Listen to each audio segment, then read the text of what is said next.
Olá, olá você, como vai? Seja muito bem-vindo, eu sou o professor Cristiano Martins e aqui você encontra muitas aulas sobre direito. A aula de hoje é sobre classificação doutrinária dos crimes. Esta é uma aula com a qual eu estou complementando a aula parte 1, que eu já tratei aqui no meu canal, quando eu iniciei com as principais classificações doutrinárias do crime, mas não deu tempo de finalizá-las. Então hoje eu termino esse assunto com a parte 2 de classificação doutrinária dos crimes. Vai aparecer aqui no alto, em algum momento, um card onde vai lhe indicar para você ir até esta aula parte 1. E na aula de hoje nós trabalharemos com várias classificações, por exemplo, de crimes principais, acessórios, crimes complexos, crimes, enfim, várias classificações mesmo. Fica aqui comigo. Antes de iniciarmos aqui a nossa aula, é importante eu falar sobre o meu canal, caso você ainda não seja inscrito do canal. Nós temos aqui o meu canal do Telegram, que é Happy Aula. Então é só você ir aí no navegador de sites, digitar http t.me/Happy Aula, que você vai entrar lá no meu canal do Telegram, onde você vai receber muito mais conteúdo em áudio, em vídeo, através do Telegram. Tem o meu Instagram, que é Prof. Cristiano Martins, e o meu canal lá no Facebook, que é Prof. Cristiano Martins também. Caso você ainda não seja inscrito no canal, eu peço para você que clique aqui no se inscrever, no assinar o canal, que você ative o sininho para receber todas as notificações, que dê o seu like aqui nesse vídeo, porque isso ajuda a crescer o canal e me ajuda a me incentivar para criar mais aulas, gravar mais aulas com conteúdo de qualidade gratuito para você. Então vamos lá comigo, vamos iniciar aqui no meu material. A primeira classificação do dia de hoje é crimes principais e crimes acessórios. Essa classificação se dá quanto à autonomia da existência do crime. Então, os crimes principais são aqueles com as quais não se depende de existência de um outro crime. Então é aquele que vai existir de forma sozinha, de forma solteira, e que ele não depende da existência de um crime anterior. Por isso que ele se chama crime principal. E aí, nós temos os chamados crimes acessórios. Os crimes acessórios são aqueles que, para acontecer o crime, para que o crime ocorra, ele obrigatoriamente depende de um crime anterior.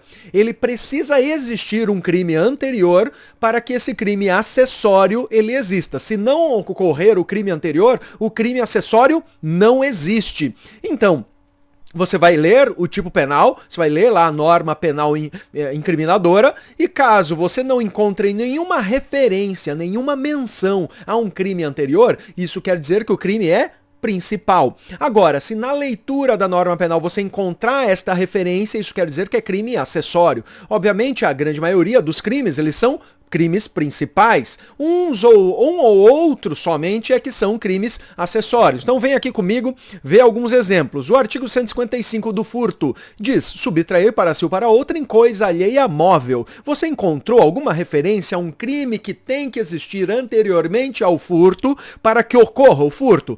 Não tem menção alguma. Portanto, o crime de furto do 155 é um crime principal.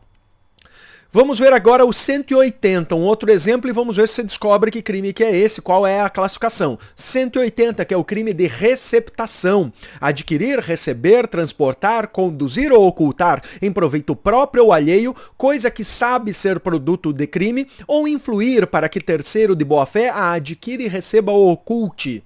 Muito bem. Há uma referência a algum crime anterior ao 180 para que ocorra o 180, que é o crime de receptação? É lógico que há. Olha aqui, ó, ele tem vários verbos, vários núcleos, né? Adquirir, receber, transportar, em proveito próprio ou alheio, coisa que sabe ser produto de crime. Coisa que sabe ser produto de crime. Portanto, esse produto de crime aqui que o 180 fala é o produto que é o crime anterior, que é o crime existente antes da receptação. Você só pratica a receptação se você praticar um dos verbos, um dos núcleos aqui da conduta, de uma coisa, de um objeto que você sabe que este objeto foi proveniente de um crime que ocorreu anteriormente. Qual crime? Qualquer um. Ele não está falando só o furto ou roubo. Então, se eu pegar esse celular, comprar esse celular, sabendo que esse celular foi um produto de um crime. Foi produto de um crime. Qual crime? Como eu falei, qualquer um. Esse celular foi furtado, esse celular foi roubado, esse celular foi produto de um estelionato, esse celular foi produto enfim, de qualquer outro crime possível que seja, eu estarei cometendo o crime de receptação. Então, o crime de receptação não é crime principal, porque ele depende da existência de um crime anterior. Portanto, o crime de receptação é um crime... Aqui, qual é? Crime acessório. Crime acessório. Então, um ou outro será crime acessório. Vê aqui comigo esse crime aqui do artigo 1º da Lei 9.603/98, que é a lei de lavagem de capital, de lavagem de dinheiro. Lê aqui esse artigo 1º. Ocultar ou dissimular a natureza, origem, localização, disposição, movimentação ou propriedade de bens, direitos ou valores provenientes, direta ou indiretamente, de infração penal. Olha aqui novamente esse artigo 1º, que é a definição do crime de lavagem de dinheiro, da lei de lavagem de dinheiro, dizendo que depende, né, provenientes, direta ou indiretamente, de infração penal. Essa infração penal é um crime existente anteriormente. Então esse artigo 1º, ele é crime acessório, ele depende da ocorrência, da existência de um crime anterior. Bem fácil, né? Crime simples e crime complexo. Essa classificação agora de crime simples e complexo, ela se dá no que concerne ao bem jurídico protegido pela norma penal. Nós já estudamos isso aqui no canal, que todo crime protege um bem jurídico, né? Um bem jurídico. O que é um bem jurídico? O bem jurídico é aquilo que tem valor para a vida em sociedade. Patrimônio, vida, integridade física, moral, os costumes, a família, a memória dos mortos, o trabalho, a administração pública, o meio ambiente, enfim. Esses são os bens jurídicos com a qual o direito penal protege, criando as infrações, né? Então, quando essa classificação se dá quanto ao bem jurídico protegido, é esta aqui, em crime simples e crimes complexo. Olha lá o crime simples. Crime simples é aquele que você vai ler o crime, a contravenção penal, e você vai encontrar somente um bem jurídico protegido. Você só encontra um bem jurídico protegido. Isso é o crime simples, que é a maioria dos crimes existentes, crimes e contravenções penais existentes no ordenamento jurídico penal. Os crimes complexos, ora, se nós acabamos de falar que os crimes simples são aqueles que protegem um único bem jurídico, os crimes complexos agora ficou simples, né? São aqueles crimes que possuem dois ou mais bens jurídicos protegidos no mesmo crime, na mesma norma penal incriminadora. Você vai ler o tipo penal e você vai encontrar dois ou mais bens jurídicos sendo protegidos ali. Então, a minoria dos crimes são complexos. Você vai ler aqui o artigo 157. Veja só que é o crime de roubo. Subtrair coisa móvel alheia para si ou para outrem mediante grave ameaça ou violência à pessoa, ou depois de havê-la por qualquer meio reduzido à impossibilidade de resistência. Crime de roubo. Por mais que esse crime de roubo esteja inserido lá no capítulo do Código Penal, que são os crimes contra o patrimônio, não é só o patrimônio que o roubo protege. Ele protege o bem jurídico patrimônio, óbvio, é o mais importante aqui nesse crime, mas ele protege também qual outro bem jurídico? A integridade física e a liberdade da pessoa, porque o roubo nada mais é do que a subtração com a aplicação da violência ou da grave ameaça à pessoa. O que é a violência? Qual é o bem jurídico protegido na violência? A integridade da pessoa, né? Então, por isso ele é um crime com a qual protege dois bens jurídicos, por isso é crime complexo. Agora, se você for ler o artigo 155, que é o de furto, ele só fala subtrair coisa alheia móvel para si ou para outrem. Não tem outro bem jurídico lá no 155, que é o furto, senão a propriedade. Portanto, o furto já não é complexo. O furto ele já é um crime simples. O homicídio, matar alguém. Qual é o bem jurídico protegido? Só a vida. Não tem dois ou mais bens jurídicos protegidos aqui. Olha o 159, que é a extorsão mediante sequestro. Sequestrar pessoa com o fim de obter para si ou para outra em qualquer vantagem como condição ou preço do resgate. Quais são os bens jurídicos protegidos? Primeiro, a liberdade da vítima, porque ela está sendo sequestrada. E em segundo lugar, é a questão patrimonial, financeira, porque ele fala que o autor vai sequestrar a vítima com a intenção de receber uma vantagem, um preço como condição do resgate. Então, se protege não só a liberdade, como também o patrimônio. Por isso ele é um crime complexo, né? Então, a maioria é crime simples, né? A maioria será crime simples, protege um único bem jurídico e alguns serão complexos.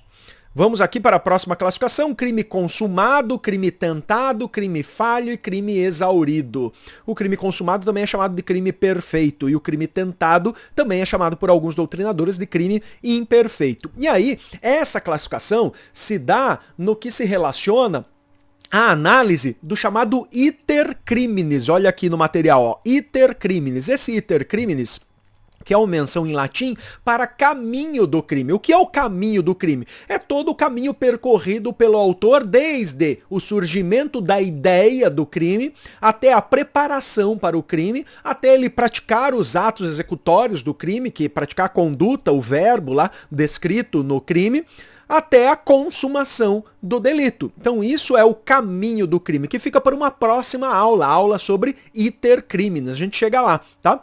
E então essa classificação se dá a análise de onde reside o crime ali nessa linha do caminho do crime. O crime consumado, ele está previsto lá no artigo 14, inciso 1 do nosso Código Penal. Artigo 14, inciso 1, que diz que o crime é consumado quando nele se reúnem todos os elementos da sua definição legal. Olha lá o artigo 14, inciso 1. Diz-se o crime consumado quando nele se reúnem todos os elementos da sua definição legal. O que são todos os elementos? Em outras palavras, são todas as palavrinhas que compõem o crime. Então, quando você vai analisar o crime de homicídio, lá vai estar escrito matar alguém. Você vai ter os elementos matar, a grosso modo, né? Os elementos matar e o alguém. Matar é o verbo, é o núcleo do crime, e o alguém é um elemento, né? Então, quando você conseguir reunir, quando você conseguir preencher a conduta do agente com todas as palavras que estão ali no crime, isso será crime consumado. O artigo 155, subtrair coisa alheia móvel para si ou para outrem. Quais são todos os elementos do 155? Todas as palavras do 155. Quando o autor conseguir praticar todas as palavras, conseguir preencher todas as palavras, ele subtraiu, era uma coisa, essa coisa era alheia, essa coisa alheia era móvel, e ele subtraiu para si próprio ou para outra pessoa. Perfeito, isso você vai consubstanciar a prática de todos os elementos descritos lá no crime do furto do 155, portanto será um crime consumado. Nós teremos aula também posteriormente aqui no nosso canal de crime consumado, tentativa, não é o foco dessa aula. O foco dessa aula é a classificação e dar uma ideia geral dessa classificação. Já o crime tentado, a tentativa do crime, teremos aula de tentativa aqui, está no artigo 14, inciso 2. E o artigo 14, inciso 2 do Código Penal diz o crime tentado quando iniciada a execução, que são os atos executórios, que é quando ele inicia a praticar o verbo, lá o núcleo do tipo penal, né, o verbo do crime. Então, matar alguém. Qual é o verbo? Matar, do crime de homicídio. Quando a pessoa pratica o primeiro ato da sua conduta de matar alguém, se a pessoa quer matar a outra pessoa com um tiro, a partir do primeiro momento que ela dispara o seu dedo no gatilho e dá o primeiro disparo do projétil de arma de fogo, é que iniciou a prática do verbo matar alguém. Então iniciou os atos de execução do crime. E aqui o crime tentado diz que será crime tentado quando iniciada a execução, a consumação do crime não ocorre por circunstâncias alheias à vontade do agente, por circunstâncias que estão fora com a intenção do agente. Então eu quero matar a vítima Maria. Disparo o meu dedo no gatilho do revólver para atingir Maria. O projétil saiu, no entanto a Maria desviou e o projétil atingiu uma árvore. O projétil ter atingido a árvore foi pela minha vontade? Não, foi porque Maria desviou, então foi por uma circunstância alheia à minha vontade. A minha vontade qual era? Era matar a vítima Maria, mas não consegui por algo que está fora do meu controle. Isso é o chamado crime tentado, que a doutrina também chama de crime imperfeito. E aí a tentativa, os crimes tentados, têm uma subdivisão em tentativa branca e tentativa cruenta, que tem alguns autores que chamam de tentativa vermelha. Então a tentativa branca, também chamada de incruenta, vou colocar aqui, ó, branca ou incruenta.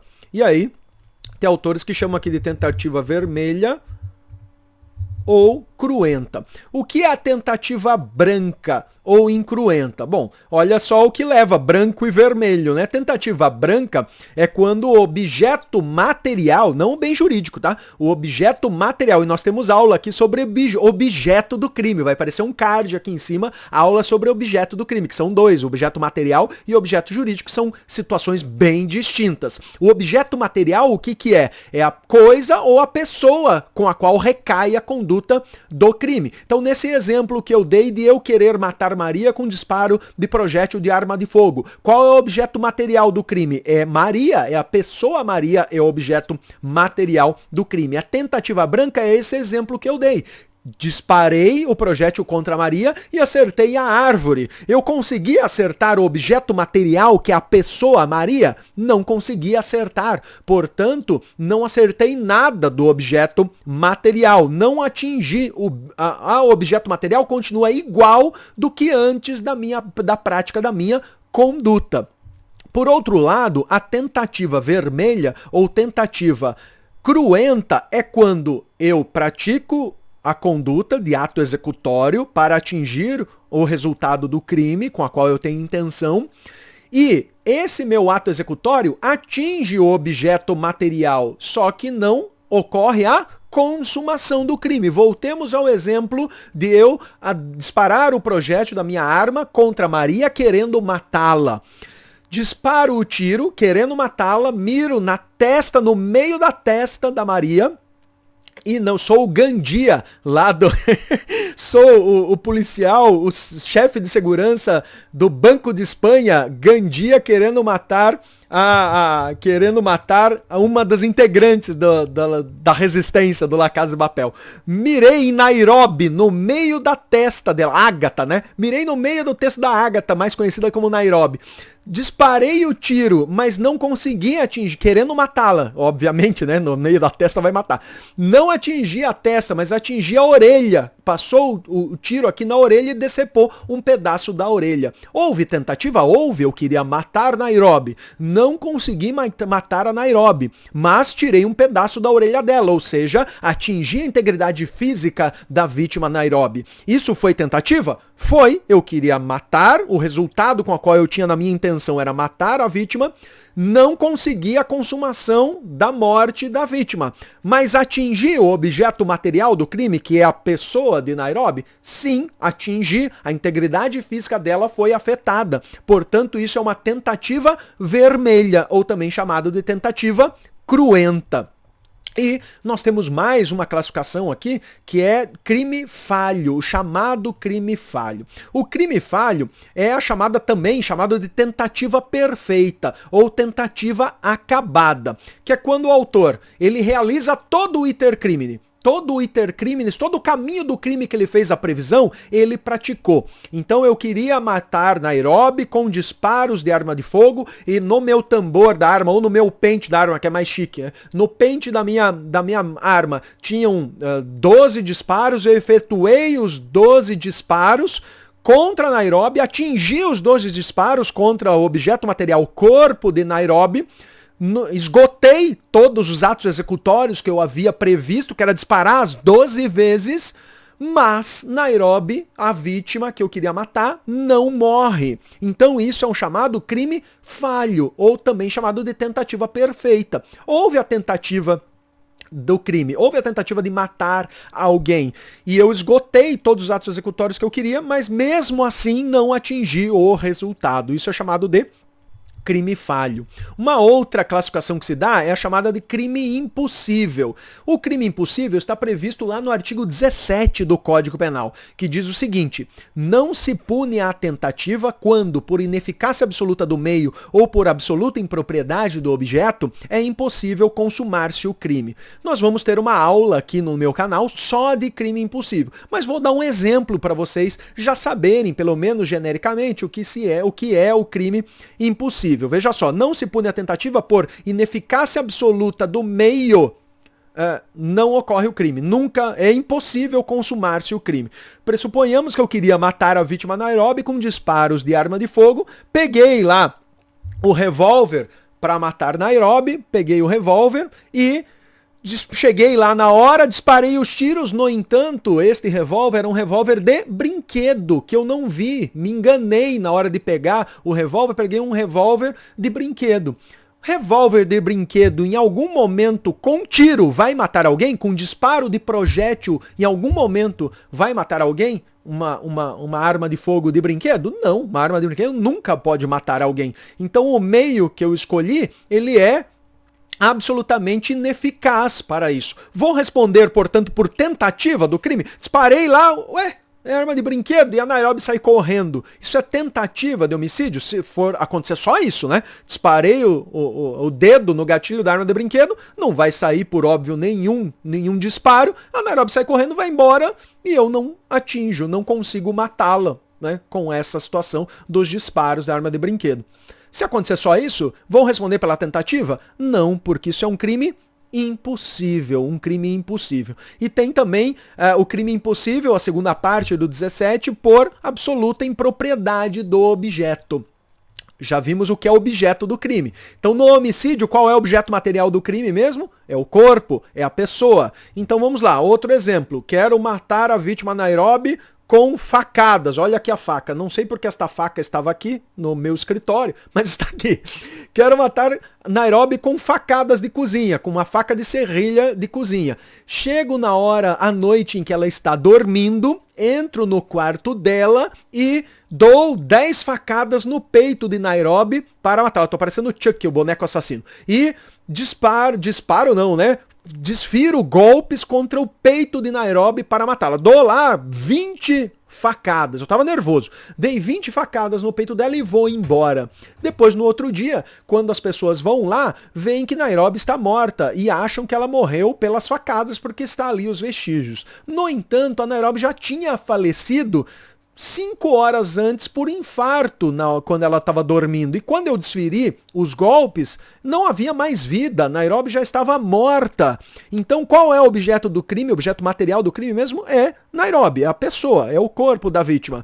Dá para matar alguém que já está morto? Não dá? Então isso eu vou ser condenado pela tentativa de homicídio? Não, porque é impossível matar alguém já morto. Para matar alguém é obrigatório que este alguém seja um ser humano com vida. Caso contrário, não haverá o crime. Então isso é um crime impossível, bem em linhas gerais, como eu falei para vocês.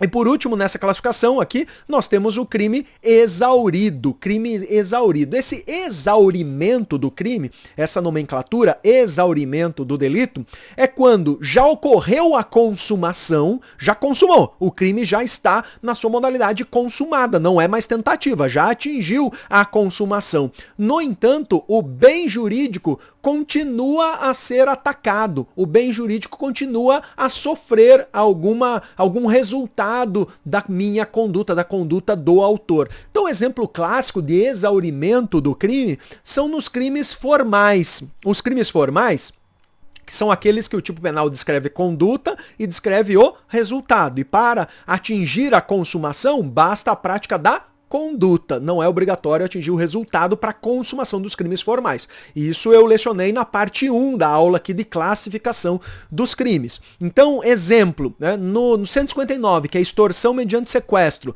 Tá lá, vem aqui comigo no material. Qual é a descrição do crime? Sequestrar pessoa com o fim de obter para si ou para outra em qualquer vantagem como condição ou preço do resgate. Lembram-se que esse 159 é um crime formal. Quando é que consuma a extorsão mediante sequestro?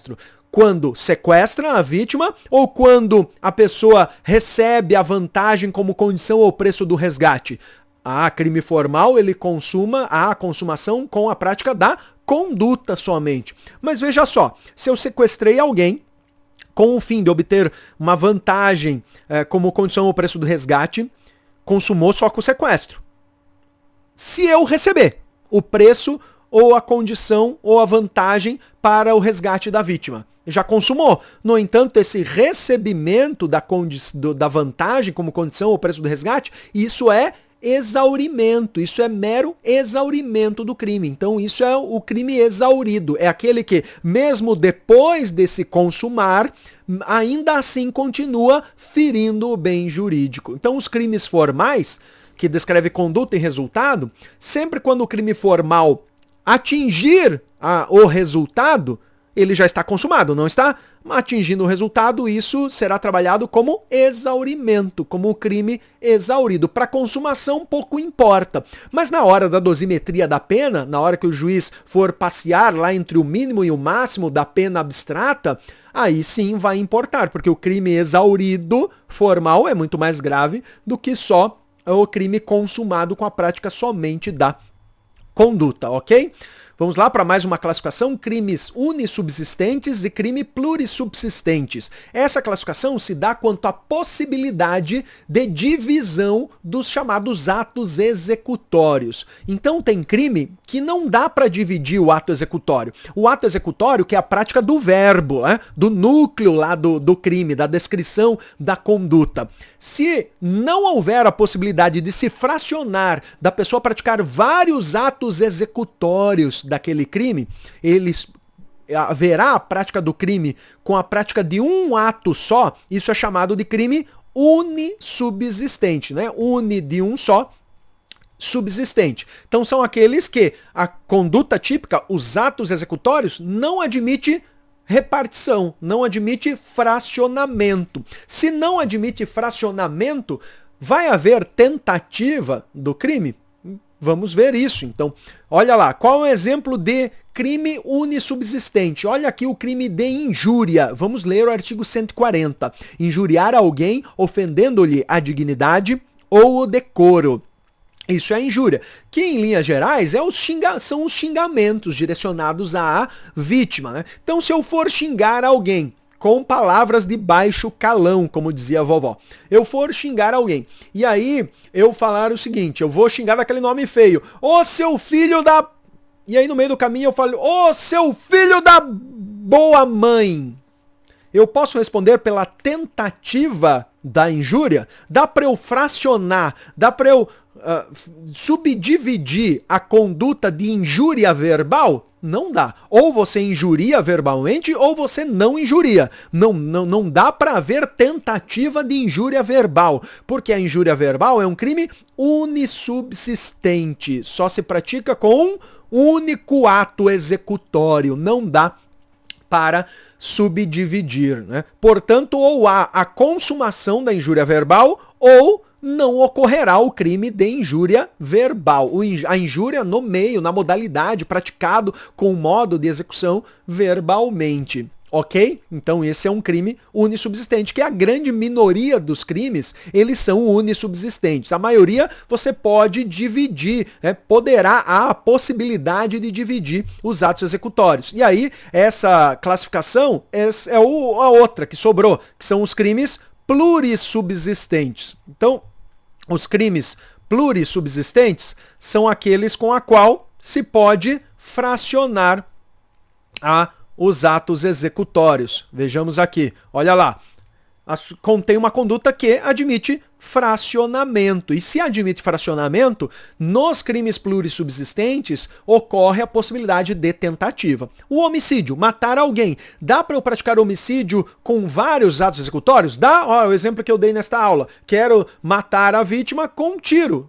Posso praticar vários tiros? Sim. Quero matar a vítima com facada. Posso dar várias facadas para matar? Sim. Portanto, ele é um crime plurissubsistente. Pode ser que eu pratique com um só, mas é única e exclusivamente você se mata alguém com um ato executório só? Não, podem ser vários atos executórios. Então o plurissubsistente é isso, é aquele crime que há a possibilidade de se fracionar em vários atos executórios e, portanto, haverá a possibilidade de se responder pela tentativa de crime plurissubsistente. Lá nos crimes unissubsistentes não há a possibilidade de tentativa de crime unissubsistente, beleza?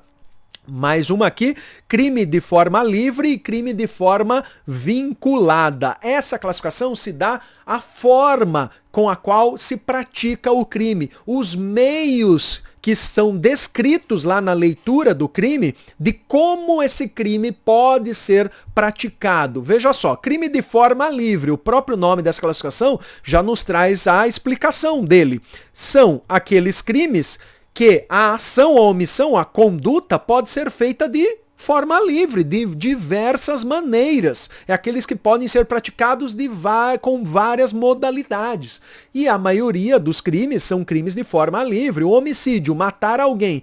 Está escrito ali no artigo 121 como que eu devo matar, como que eu devo praticar o ato executório, a conduta para matar alguém? Não, eu posso matar alguém com tiro, com facada, com paulada, com empurrão, com veneno, com, enfim, com explosivo, com qualquer forma. Então eu posso matar alguém de qualquer maneira, por isso é um crime livre, crime de ação ou crime de forma livre. A grande maioria assim o são. E tem os crimes de forma vinculada, que pelo contrário, esses crimes já vão descrever o modo com a qual deve se praticar o crime. Você só pode praticar o crime, só haverá a ocorrência do crime se praticá-lo daquela maneira, daquele modo que estiver descrito na norma penal incriminadora.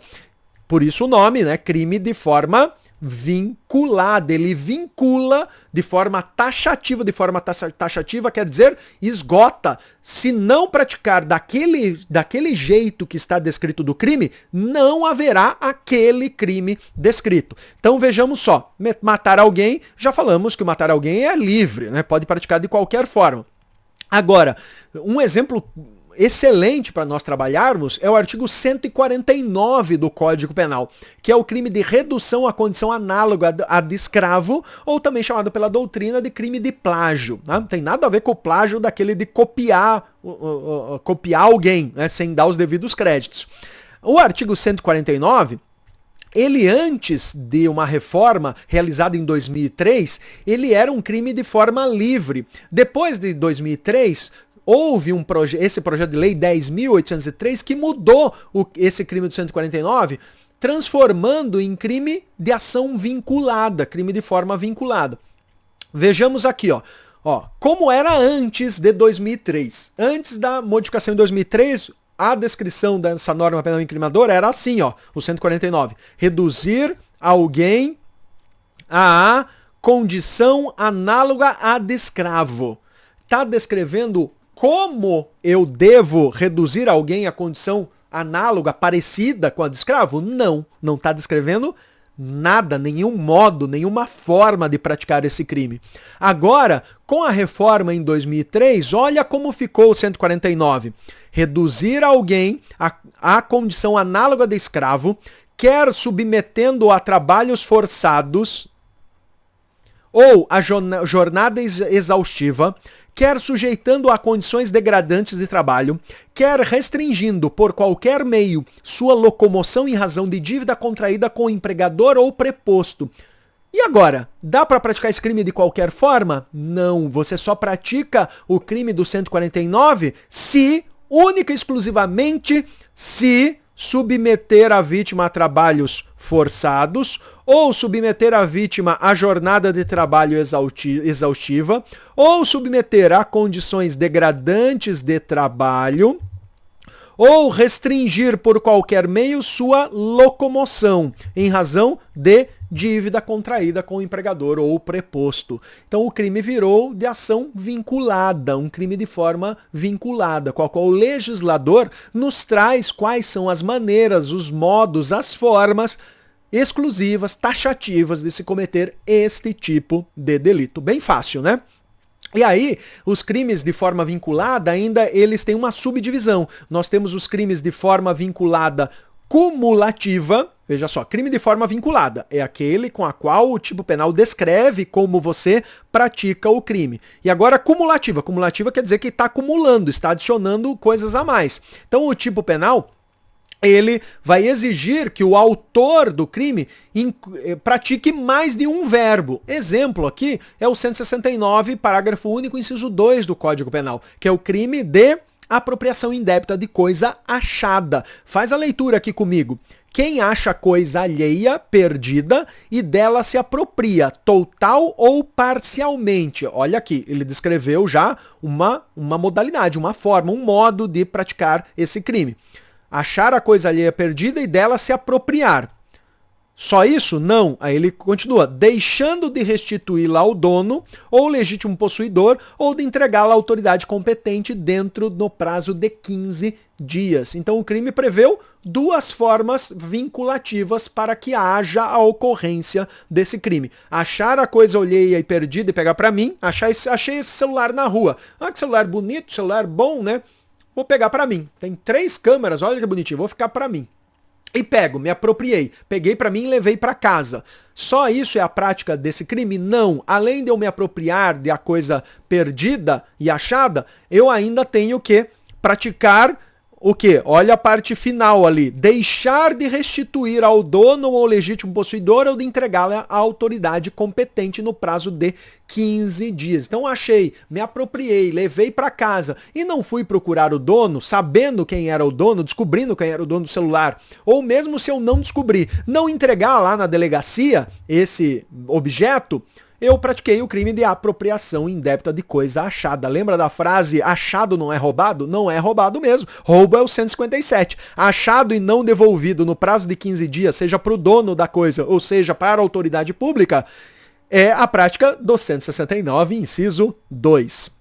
E nós temos o crime de forma vinculada alternativa. O alternativa é aquele com a qual o tipo penal, né, o crime vai prever vários verbos, várias formas de ação ou omissão, formas de conduta. E se você praticar um só dos verbos, haverá a consumação do delito. Que é um exemplo aqui que nós vimos do 149, porque ele traz várias modalidades, né? Submeter a trabalho forçado, submeter a jornada exaustiva, submeter a condições integrais nesse trabalho, você tem que praticar, o autor tem que praticar todas essas condutas aqui vinculadas para que ocorra o crime? Não, basta praticar uma forma vinculada só que já haverá a consumação do crime.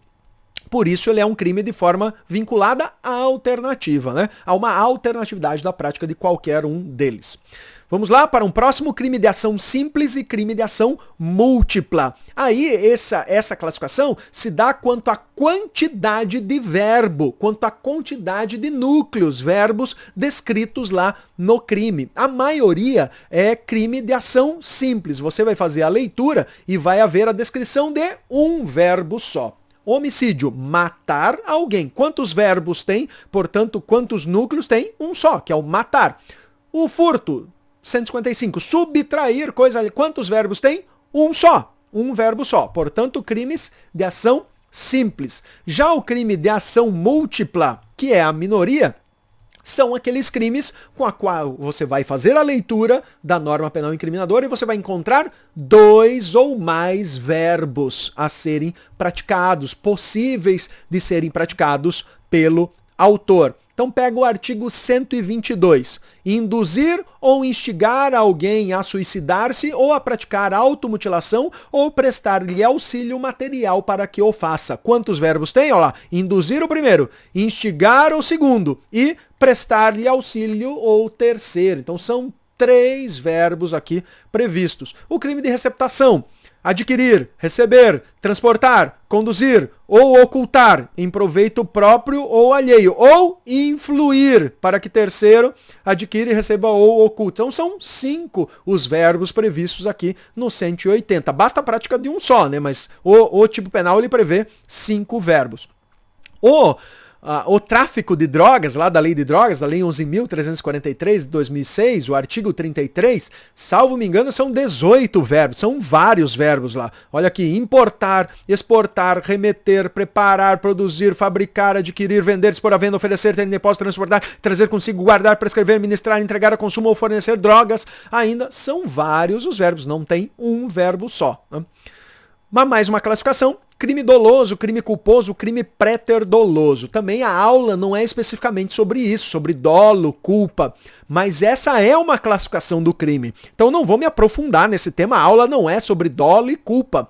É só para explicar para vocês aqui que existe essa classificação. E esta classificação se dá quanto à intenção ou à falta de intenção, né, do agente praticar o crime, quanto ao objetivo dele de atingir o resultado do crime ou não.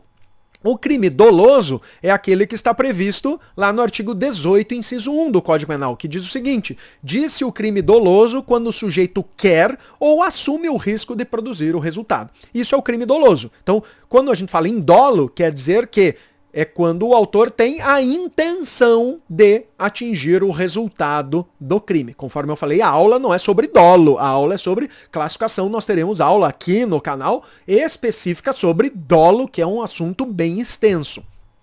Mas crime doloso é quando o autor quer atingir o resultado do crime. Já o crime culposo, quando você fala assim, a pessoa praticou um crime culposo. Culposo é quando ele não tem a intenção de praticar o resultado do crime. E lá está no artigo 18, inciso 2 do Código Penal.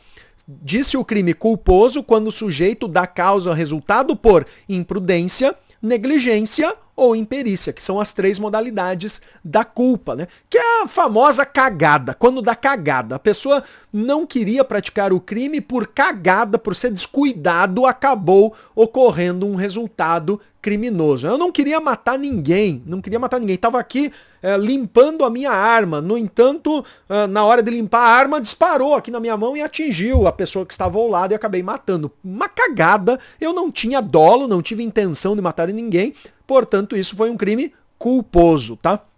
E por último, o crime préter-doloso, também chamado de préter-intencional pela doutrina, que aí é a junção de dolo e culpa. Que é o préter-doloso é quando o autor tem um dolo antes de praticar a conduta. Ele visa um resultado criminoso com a sua prática de conduta. No entanto, o resultado é pior do que aquele que ele fez a previsão. Exemplo clássico de crime préter-doloso, que é a junção de dolo mais culpa. É o dolo no antecedente e a culpa no resultado. É a lesão corporal seguida do resultado morte.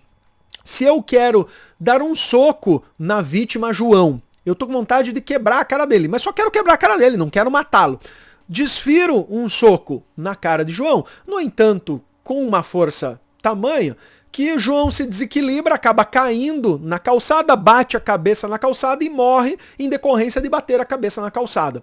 Eu queria matar João? Não, eu só queria dar um soco nele para lesionar a integridade física de João.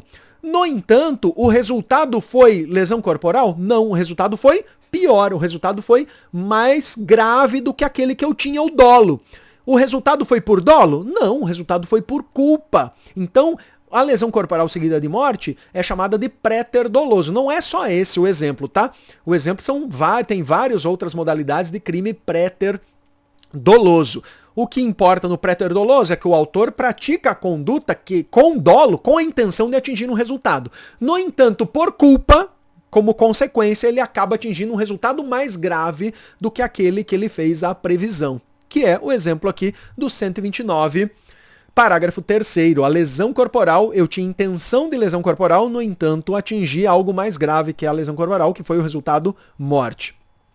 Nós temos mais uma classificação aqui, que é a classificação da iniciativa penal, que são os crimes de ação penal pública e os crimes de ação penal privada. Essa classificação se dá quanto a quem vai ser o titular da ação penal, do processo, quem que vai dar início ao processo penal, quem é que vai ter a competência de apresentar a petição inicial lá do processo penal. Essa é uma aula lá do fim do direito penal para geral, tá no artigo 100 do Código Penal, e uma aula também de Código de Processo Penal. Desculpe, de processo penal, da matéria direito processual penal. No entanto, é uma classificação que se faz, né? A classificação aqui primeira, que são os crimes de ação penal pública, que é a grande maioria. O que é o crime de ação penal pública? É o crime com a qual quem tem a competência para entrar com a petição inicial do crime contra o réu é o Ministério Público, porque se é crime de ação penal pública, o titular da ação penal será a Promotoria de Justiça. Isso está lá previsto na Constituição Federal, artigo 129, inciso 1, né? É a chamada denúncia, né? Então essa petição aí inicial que o promotor apresenta lá no fórum, no judiciário, para dar início à ação penal de condenação do réu, o nome da petição se chama denúncia, e denúncia compete ao promotor de justiça naquelas ações penais que só devem ser apresentadas, essa denúncia, única e exclusivamente pelo promotor. Não pode um advogado apresentar essa denúncia. Por isso, crimes de ação penal pública. E os crimes de ação penal pública, eles se subdividem em crime de ação penal pública incondicionada e crime de ação penal pública condicionada. A maioria dos crimes existentes no Código Penal são crimes de ação penal pública incondicionada. O que quer dizer incondicionada? Não depende da vontade da vítima ou de quem lhe representa. Não precisa a vítima falar: olha, senhor promotor, eu quero que o senhor entre com ação penal contra o réu. Eu concordo, eu aceito. Não precisa. O promotor, caso ele veja que haja indícios de materialidade do crime de autoria, ele vai lá e apresenta a denúncia-crime. Não precisa perguntar nada para a vítima, para as vítimas ou para os representantes da vítima. Por isso que é incondicionada, não tem condição alguma quanto à vontade da vítima. Não precisa a vítima representar para a promotoria. Já os crimes de ação penal pública condicionada, aí é o contrário. Aí o promotor vai depender da chamada representação da vítima. O que é representação da vítima? Nada mais é do que a autorização da vítima. A vítima vai ter que autorizar o promotor de justiça para que ele formule a denúncia. Então, por isso que é ação penal pública condicionada, porque tem uma condição. Qual é a condição? A declaração de vontade da vítima ou de quem lhe represente. E essa declaração de vontade se chama representação. Tem também as hipóteses que a representação pode ser pelo ministro da Justiça, que na verdade não é representação, né? Se chama requisição do ministro da Justiça. Mas a aula não é de processo penal. E tem os chamados crimes de ação penal privada. Agora, se é privada, quer dizer que não é pública, né? Então, se não é pública, não é mais o promotor de justiça que vai apresentar a petição inicial. Agora, nos crimes de ação penal pública, quem vai mover a ação penal, quem vai apresentar a petição inicial, vai ser de responsabilidade da vítima, do ofendido ou do seu representante. Ele vai ter que ir atrás de um defensor, de um advogado, seja ele advogado contratado de forma particular, ou seja ele um defensor público. E aí, esta petição inicial que será apresentada ao Poder Judiciário, a nomenclatura não é mais denúncia. A nomenclatura é a chamada queixa-crime, tá? É a queixa-crime. Portanto, é aquela petição inicial que está relacionada aos crimes de ação penal privada. E aí nós temos uma classificação, né, uma subclassificação dos crimes de ação penal privada, que tem crimes que é de ação penal exclusivamente privada, que é quando ela pode ser apresentada pelo próprio ofendido, pela própria vítima, ou na falta da vítima, pelo seu representante legal, ou pelas pessoas que estão elencadas lá no Código de Processo Penal. Cônjuge, ascendente, descendente, irmão. Nós temos os crimes de ação, que a maioria é exclusivamente privada. Nós temos os crimes de ação penal privada personalíssima. Personalíssima é quando só a vítima pode apresentar a queixa-crime. Só a vítima pode dar início à ação penal, representada, obviamente, pelo seu advogado, pelo seu defensor. E nós temos a ação penal privada subsidiária da pública. Veja só, a nomenclatura privada, ou seja, será apresentada por um advogado, por um defensor público, com a qual a vítima é que vai atrás, que vai contratar. No entanto, é ação penal privada subsidiária da ação penal pública. A ação penal pública, quem é o titular mesmo? É o Ministério Público, é o promotor de justiça. O promotor de justiça pode ficar pensando a vida inteira se vai apresentar a denúncia ou não? Não, ele não tem. Ele tem um prazo a cumprir. Caso ele não cumpra neste prazo previsto legalmente, caso o Ministério Público for omisso, a vítima poderá entrar com ação penal privada subsidiária da pública. Então a ação penal privada subsidiária da pública, na verdade, era um crime de ação penal pública. Como o promotor não fez o seu trabalho no prazo correto, abre a possibilidade da vítima entrar com a chamada ação penal privada subsidiária da pública.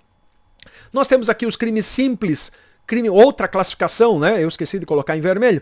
Uma outra classificação que é crime simples, crime privilegiado e crime qualificado. Essa classificação se dá quanto a onde eu encontro esses crimes lá na descrição, na topografia da localização dentro do artigo que descreve o crime.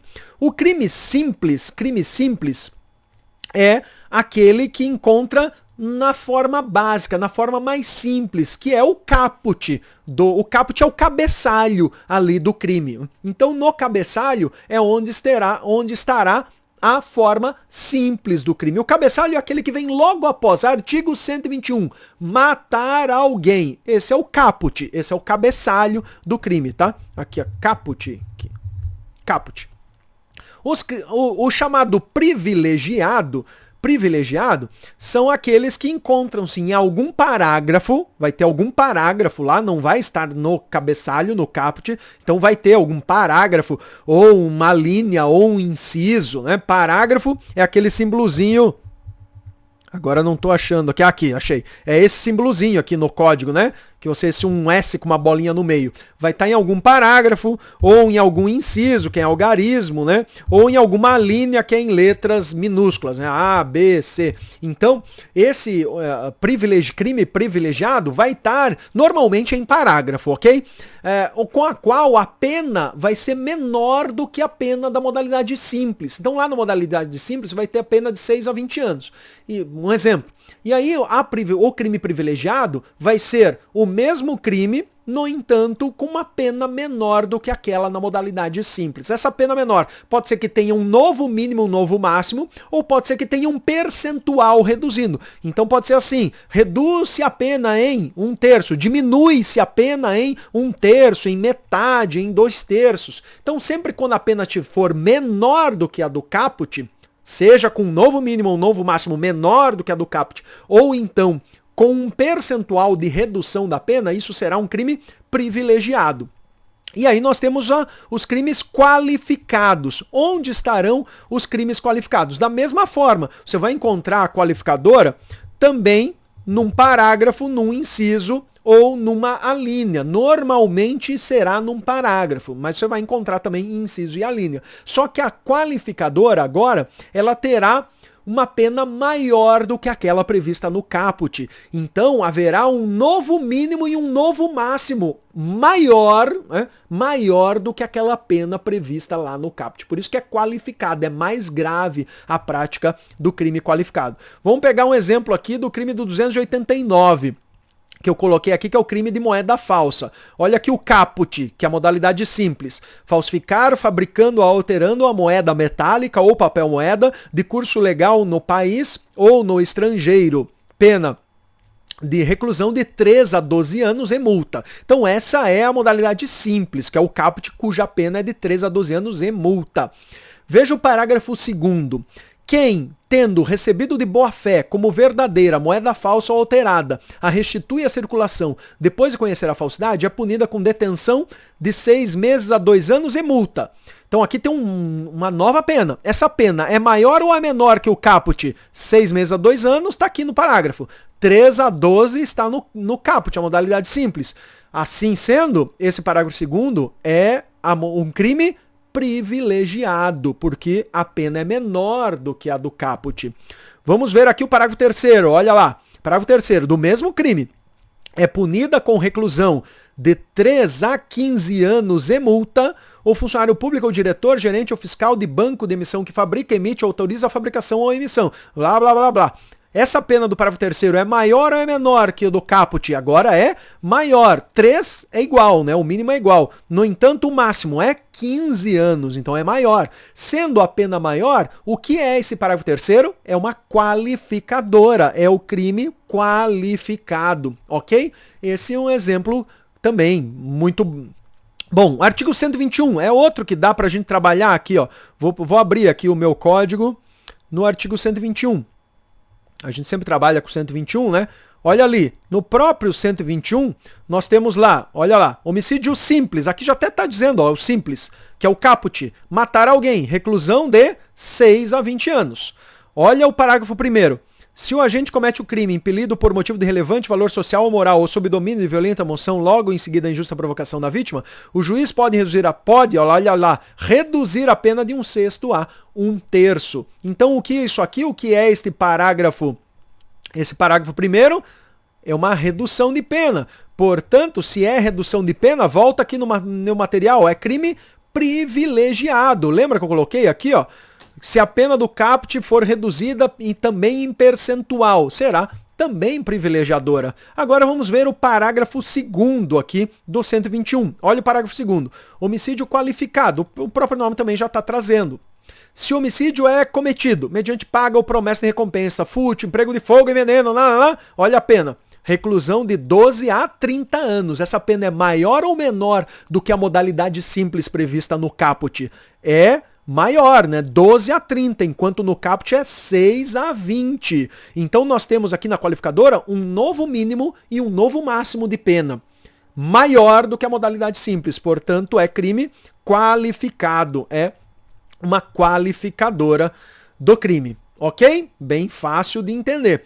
Vamos agora para outras classificações. Classificações bem simples, estamos caminhando aqui para o final da aula. Crimes multitudinários. O que são esses crimes multitudinários? São aqueles praticados em tumulto, numa multidão. Então, uma briga no estádio entre torcidas organizadas, que é uma multidão de pessoas. Isso é chamado de crime multitudinário, quando são várias as pessoas que praticam o crime. Lembrando que o artigo 65, inciso 3, a linha E, prevê uma atenuante. Atenuante é uma redução de pena. É uma atenuante genérica prevista lá na parte geral do Código Penal, que diz: são circunstâncias que se sempre atenuam a pena. Inciso 3. Ter o agente, a linha E, cometido o crime sobre a influência de multidão em tumulto, se não o provocou. Então, inclusive, esse crime multitudinário, se você não provocou a multidão tá lá, você passou na frente, por exemplo, de uma loja, e a loja as pessoas abriram a porta da loja e tá lá todo mundo furtando os objetos da loja. Aí você olha, vai lá e pega também um objeto para si. Você vai responder pelo furto? Vai responder pelo furto. Só que, como esse crime foi praticado numa multidão, tinham vários autores praticando, e não foi você que provocou essa multidão a entrar lá na loja. Você pode ter aplicado aí essa atenuante, essa redução de pena prevista no artigo 65. Crime de opinião. O crime de opinião é uma classificação que vai falar quanto aos crimes praticados com o abuso da liberdade de pensamento. Você pode falar o que você bem entender de todas as pessoas. Se você acha que a pessoa é burra, você pode sair falando por aí, por mais que a pessoa seja. Mas você tem o direito de sair falando isso para ela? Não. Então isso é um crime de opinião, é aquela com a qual, seja lá qual a forma que você praticar esse crime, pela imprensa, pela rádio, pela internet, isso é o chamado crime de opinião. Então a injúria é um crime de opinião. Você chamar seu burro, seu idiota, isso é um crime de opinião. Crime de ímpeto. O que é o crime de ímpeto? É aquele com a qual você pratica o crime de inopino, de forma repentina. Você não saiu de casa planejando praticar o crime. Você esbarrou com a pessoa na rua, você estava indo comprar um sorvete. Você esbarrou com a pessoa na rua, a pessoa te xingou, te deu uma raiva, você meteu o soco na cara dela. Você não saiu para meter o soco na cara da vítima. Aconteceu, né? Você perdeu a razão ali, perdeu o juízo e acabou praticando o crime de ímpeto. Então é aquele crime de forma repentina, não pensada, não planejada.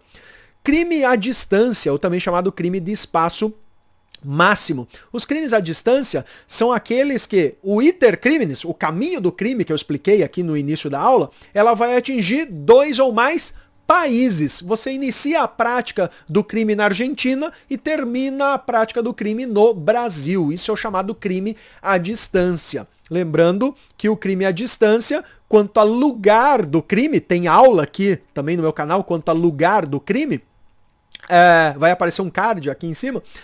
Quanto ao lugar do crime, nós temos lá o artigo 6º do Código Penal, que diz que se o crime for, lembrando aqui, à distância, iniciou a prática do crime na Argentina, terminou no Brasil, quem vai dar o conhecimento desse crime? Quem vai processar e julgar esse crime? Tanto faz, né? Porque o lugar do crime considera-se praticado o crime no lugar em que ocorreu a ação ou omissão no todo ou em parte, bem como onde se produziu ou deveria produzir-se o resultado. Qual é a teoria mesmo quanto ao lugar do crime? É a teoria da ubiquidade, ou teoria mista, então tanto faz.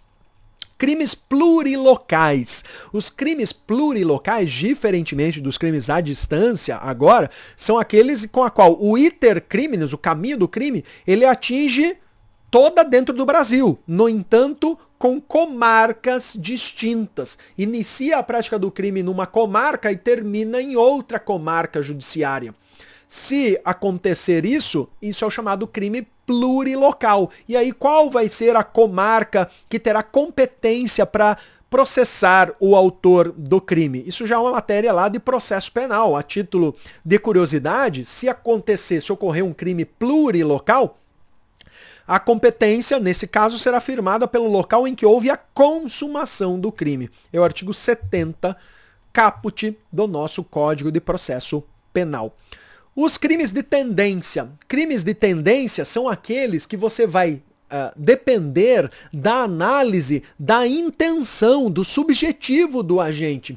Que, se não for feita essa análise da intenção, do dolo, qual era a tendência do autor na prática da conduta, pode ser que não consiga configurar o delito.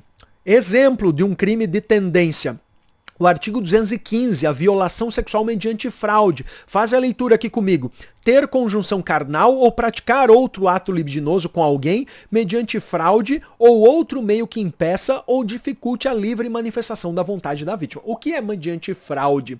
É mediante um engano, um engodo, um ardil. Você se passa por uma situação quando na verdade é outra. E como nós estamos falando aqui de crime de tendência, crime que está na cabeça do autor, essa violação sexual mediante fraude pega como exemplo um médico ginecologista. O médico ginecologista, ele faz aqueles exames de toque no órgão sexual feminino.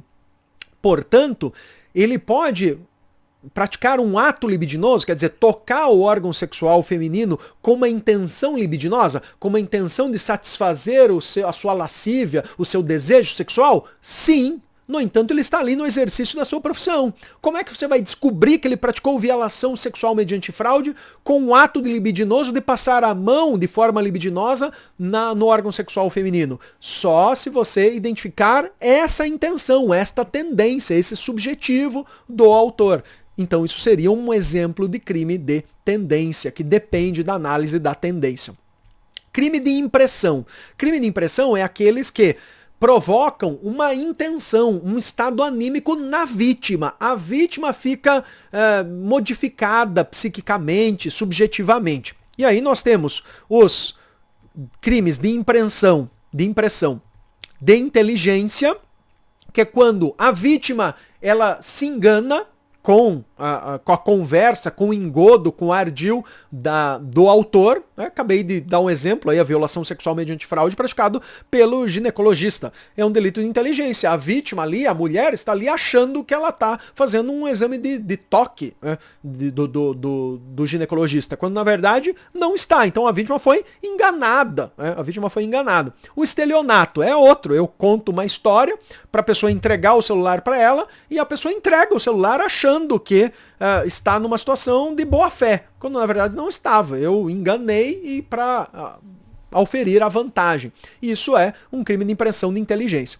Nós temos os crimes de impressão de sentimento, O dissentimento são aquelas que vão abalar as faculdades emocionais da vítima. Então a injúria. Se eu começar a te xingar, oh, seu filho da mãe, seu idiota, você é um burro, você é incompetente.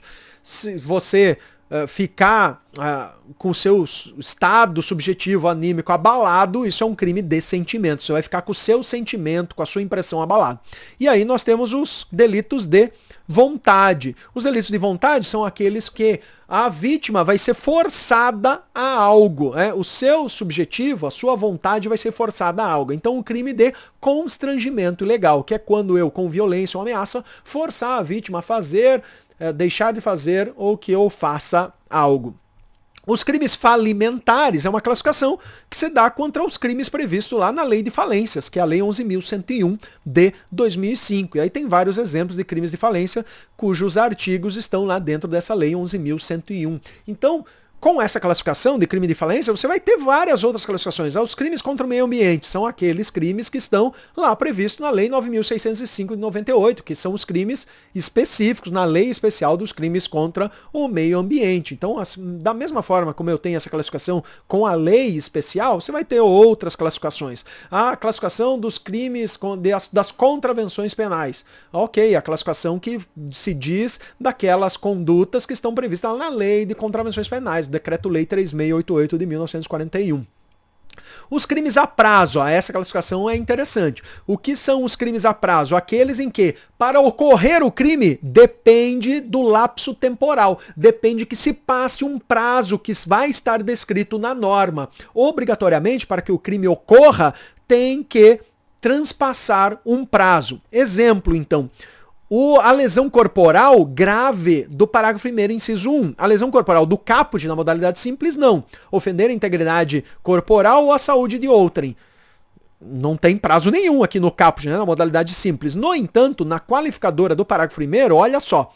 Se a lesão corporal resulta, 1. Incapacidade para as ocupações habituais por mais de 30 dias. Então aqui tem um prazo. Só ocorrerá essa qualificadora do parágrafo 1º, inciso 1, do crime de lesão corporal, se ultrapassar os 30 dias de a vítima ficar incapaz para as suas ocupações habituais. Outro exemplo, o sequestro e o cárcere privado. No caput do 148, não tem prazo nenhum. Na modalidade simples, não tem nenhum prazo. No entanto, lá no parágrafo 1º, olha só, a modalidade simples do sequestro, reclusão de 1 a 3 anos. Parágrafo 1º, a pena é de reclusão de 2 a 5 anos. Veja só, vamos voltar naquela outra classificação que nós vimos. A pena aqui desse parágrafo 1º é maior ou menor que a modalidade simples? É agora maior, né? De 1 a 3, agora é de 2 a 5. Então é uma qualificadora, é um crime qualificado. O sequestro, o cárcere privado qualificado.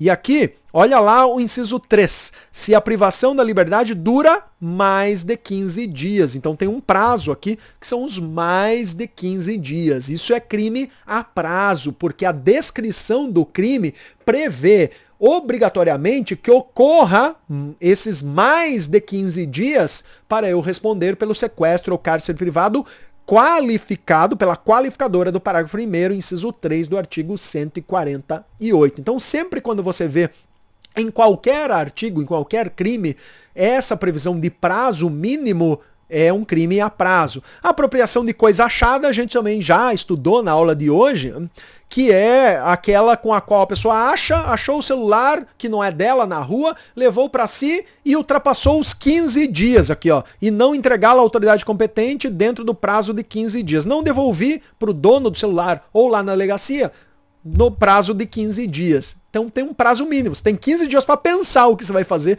com esse objeto, com essa coisa achada. O crime gratuito, o que é o crime gratuito? O crime gratuito, eu acho meio absurda essa classificação, mas a doutrina trabalha com isso, né? Crime gratuito é aquele crime sem intenção. Crime sem intenção, você praticou o crime de forma gratuita. Eu fui agredido gratuitamente. O que é isso gratuitamente? O autor não tinha nenhuma justificativa para praticar o crime. Então isso é um crime gratuito. Mas não existe crime gratuito, né? Todo crime tem algum tipo de intenção. Todo crime foi praticado por algo. Vovó já me dizia que sempre quem apanha não sabe porque tá apanhando, quer dizer, que sempre quem apanha não sabe porque tá apanhando, mas quem bate sabe porque tá batendo. Então sempre tem uma intenção, sempre rola uma justificativa para a prática do crime. Mas se no processo penal não se identificar qual foi a justificativa, isso é chamado de crime gratuito. Os crimes de circulação ou de trânsito, esses crimes de circulação ou de trânsito, é mais fácil você falar crimes de trânsito, tá? Crime de trânsito. O crime de trânsito é aquele praticado com o uso de veículo automotor, por isso que a classificação é crime de trânsito. Então, o crime de trânsito é utilizando o veículo automotor. Uma questão importante aqui é que não quer dizer que todo delito de trânsito quer dizer aquele que está previsto lá no Código Brasileiro de Trânsito, né, na Lei 9.503 de 97, não é todo delito de trânsito, não é todo crime com a qual se praticou com o uso de um veículo automotor que será um crime lá do Código de Trânsito Brasileiro. Calma, já vou explicar. Vamos aqui com um exemplo. Olha aqui um exemplo para vocês. Aqui ó, o exemplo que eu deixei aqui para vocês. Se um mecânico, durante o conserto de um automóvel, no interior da sua oficina, ele solta o freio de forma acidental, e esse carro acaba atingindo o auxiliar do mecânico, e o auxiliar do mecânico morre. Ele praticou um crime? Sim. Qual foi o crime? Homicídio. Homicídio doloso com intenção de? Não, um homicídio culposo, por cagada, né? Sem a intenção de. Esse crime foi crime de trânsito? Foi, porque houve a utilização de um veículo automotor. Mas esse será um crime que o mecânico vai responder lá pelo Código de Trânsito Brasileiro ou ele vai responder pelo Código Penal? Por quê? Porque é o artigo 121, parágrafo 3º. Olha lá, homicídio culposo. Se o homicídio é culposo, pena de detenção de 1 a 3 anos. Só que lá no Código de Trânsito Brasileiro, no artigo 302, né, o Código de Trânsito Brasileiro, que é a Lei 9.503, olha a previsão do 302. Praticar homicídio culposo na direção de veículo automotor. Pena de detenção de 2 a 4 anos e suspensão e proibição de se obter a permissão ou habilitação para dirigir veículo automotor. Por qual crime ele vai responder esse mecânico? Que ele está dentro do veículo ali, dentro da sua mecânica, dirigindo o veículo e aí soltou o freio de mão e o carro veio para trás e bateu no seu auxiliar ali dentro da garagem, do estacionamento da mecânica. Ele vai responder pelo 121, parágrafo 3º, ou ele vai responder pelo 302 do Código de Trânsito Brasileiro? Entenderam aí a manha? Eu disse para vocês que não é todo o crime de trânsito, que é essa classificação que nós estamos vendo aqui, que o autor responderá pelo crime previsto no Código Brasileiro de Trânsito. Nesse exemplo que eu dei para vocês, o autor vai responder por qual crime? Pelo artigo 121, parágrafo 3º. Ele não vai responder pelo Código de Trânsito Brasileiro. Por quê? Porque para você responder por crimes previstos no Código de Trânsito Brasileiro, é obrigatório que o crime seja praticado no trânsito. Né? E o que é trânsito? Aí nós temos a resposta no no artigo 1º do Código de Trânsito Brasileiro. Olha aqui o artigo 1º. O trânsito de qualquer natureza nas vias terrestres do território nacional abertas à circulação rege-se por este código. E aqui o que é trânsito? Considera-se trânsito a utilização das vias por pessoas, veículos e animais, isolados ou em grupo, conduzidos ou não, para fins de circulação, parada, estacionamento e operação de carga ou descarga. Lá na garagem dentro da mecânica é uma via de trânsito?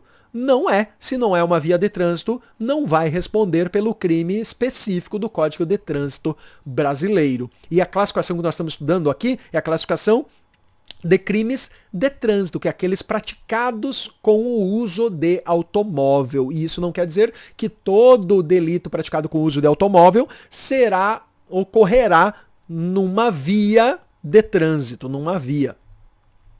Os delitos, estamos terminando, delitos transeuntes e não transeuntes.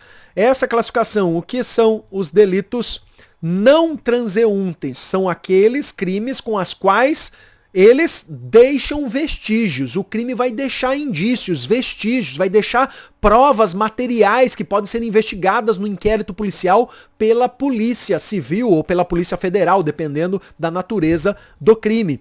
E também é chamado aqui em latim de delicta facti permanentes. Então os delitos não transeuntes são aqueles que deixam vestígios. É engraçado porque essa classificação fala no não, né? Mas o não transeunte é o que deixa vestígio. Então aqui, exemplo, o crime de homicídio, o crime de lesão corporal, ele vai deixar vestígios, né? Provavelmente a possibilidade é que deixe os vestígios. E o crime de transeuntes, os transeuntes são aqueles que não deixam vestígios, não deixam vestígios. Portanto, esses crimes transeuntes, se o delito deixa vestígio, será obrigatório a realização do chamado exame de corpo de delito previsto lá no artigo 158 do Código de Processo Penal. Isso já é uma matéria de Código de Processo Penal. A falta do exame de corpo de delito não pode ser suprida pela confissão, embora a confissão seja admitida, né? No entanto, a falta do exame de corpo de delito, se não for possível a realização do corpo de delito, porque não há indícios e vestígios do crime, elas podem ser supridas pela prova testemunhal, né? O goleiro Bruno que assim o diga, né? Porque, né, ele foi condenado lá pela morte da vítima, né? Da sua ex-namorada, sem vestígios, porque foi suplantada pelas testemunhas, né? Pelos primos dele, pelos os contratados dele.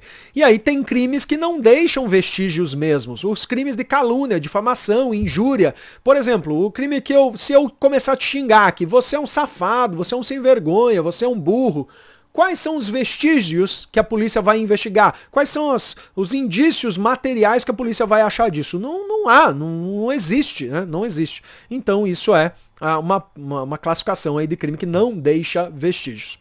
Crimes de atentado ou crimes de empreendimento, outra classificação. Essa classificação, o crime de atentado ou de empreendimento, é aquele com a qual você vai ler o crime e a tentativa e a consumação do crime estará equiparada, vai ser a mesma coisa. Tanto a forma consumada quanto a forma tentada, não vai haver diferença. Então tem crimes que o verbo, você vai ler o verbo e o verbo vai estar o tentar. Lá no verbo do crime você vai encontrar também a tentativa.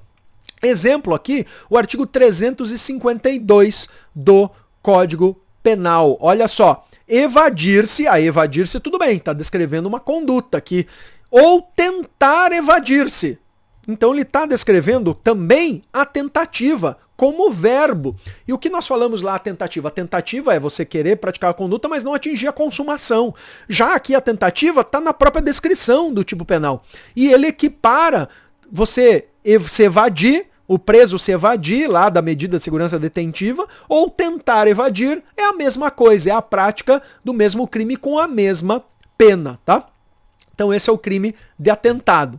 E aí nós temos aqui o crime em trânsito. Crime em trânsito. O crime em trânsito, que também é chamado de crime de passagem inocente, são aqueles crimes com as quais, por exemplo, um avião que está saindo do Uruguai com destino a Portugal e vai passar por cima do Brasil. Um avião uruguaio com destino a Portugal. E aí, dois uruguaios, um bate no outro enquanto o avião está passando por cima do Brasil. Isso é um crime em trânsito, que o Brasil nem precisa se preocupar com essa prática de crime. O avião passou aqui por cima, no nosso espaço aéreo. Por mais que o nosso espaço aéreo correspondente ao território também é território, o Brasil precisa se preocupar. Teve algum reflexo esse crime praticado lá no avião para o Brasil? Não. Então isso é chamado crime em trânsito, um crime de passagem inocente. Para o Brasil, pouco importa esse crime, porque o avião só passou aqui por cima, nem parou aqui.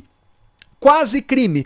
O que é o quase crime? Quase crime é sinônimo de crime impossível, que nós já trabalhamos com essa conceituação hoje do crime impossível, que é o artigo 17 lá do Código Penal. Crime de responsabilidade. O que é o crime de responsabilidade? Antes de colocar, deixa eu colocar aqui. Eu já falei, são esses exemplos aí que eu já tinha dado do artigo 17. Crime de responsabilidade. O crime de responsabilidade são aqueles crimes de infração político-administrativa. Então, o crime de responsabilidade, na verdade, não é crime. Ele não vai responder com uma pena de prisão, de multa, as penas previstas no Código Penal. Então, isso é uma nomenclatura. Apesar de um autor ou outro usar essa nomenclatura de forma errônea, mas o crime de responsabilidade, ela dá margem ao quê? A pena de prisão, de multa? Não, mas dá margem à responsabilização por impeachment, por exemplo, da responsabilização à cassação do mandato. Então o presidente da República tem uma lei específica que prevê lá os chamados crimes de responsabilidade, com a qual, se ele praticar, pode ele ser impeachmentado pelo Congresso Nacional. Pega aí, nós já tivemos 2 presidentes impeachmentados, né? Que é a presidente Dilma e o presidente Fernando Collor de Mello. A presidente Dilma, a mais recente, a gravação desse vídeo, que ela deu a chamada pedalada fiscal e com isso julgaram-na lá no Congresso Nacional por um chamado crime de responsabilidade. Ela foi presa? Não. Ela respondeu processo penal? Não, mas isso é um crime de responsabilidade cuja sanção é o impeachment. O prefeito, o vereador, pode sofrer a cassação do seu mandato? Pode também. E aí, para prefeito, vereador, tem lá o Decreto-Lei 201 de 1967, que prevê em alguns dos seus artigos algumas condutas que qual é a sanção? A sanção será única e exclusivamente a cassação do mandato. Então isso é o chamado crime de responsabilidade, que na verdade é uma infração político e administrativa, não é uma infração de cunho de reflexos penais, né, com a pena de prisão ou de multa ou restritiva de direito, que são as penas previstas aí no Código Penal. Essa classificação dos crimes hediondos, né, os crimes hediondos, que primeiramente foi prevista pela Constituição Federal, no artigo 5º, inciso 43, e posteriormente, a Constituição Federal de 88, posteriormente foi produzida legislativamente a Lei dos Crimes Hediondos, que é a Lei 8.072 de 90. O que é um crime hediondo? É aquele crime que a Lei 8.072 diz que é crime, né? A Lei dos Crimes Hediondos, ela não descreve conduta, ela não cria condutas e penas. Ela somente diz quais são os crimes previstos lá no Código Penal que são hediondos. Então, um exemplo, a aula aqui não é de crime hediondo, mas um exemplo de crime hediondo, o homicídio, quando praticado em atividade típica de grupo de extermínio, o homicídio qualificado, a lesão corporal dolosa de natureza gravíssima, a lesão corporal seguida de morte, que nós vimos aqui, né? Lesão corporal seguida de morte, que é um crime pré-doloso. Enfim, não vou esgotar, né? Homicídio qualificado, latrocínio, que é o roubo com o resultado morte, a extorsão qualificada pela morte, o sequestro relâmpago, o estupro de vulnerável, genocídio, enfim. Eu não vou esgotar. O que nos importa aqui é a Lei dos Crimes Hediondos, ele pega crimes previstos no Código Penal e diz que é crime.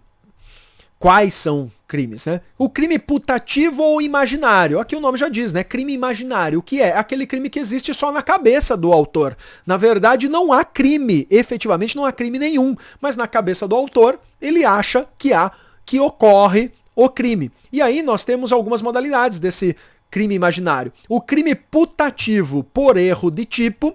O que é o crime putativo por erro de tipo? O autor, ele acha que está praticando um crime, mas na verdade ele não está praticando crime nenhum. Então um exemplo aqui desse crime putativo, crime imaginário por erro de tipo. Uma mulher que está grávida querendo abortar, vai lá, pega um remédio e toma esse remédio achando que esse é um remédio abortivo, quando na verdade o remédio não é abortivo, era água com açúcar, por exemplo.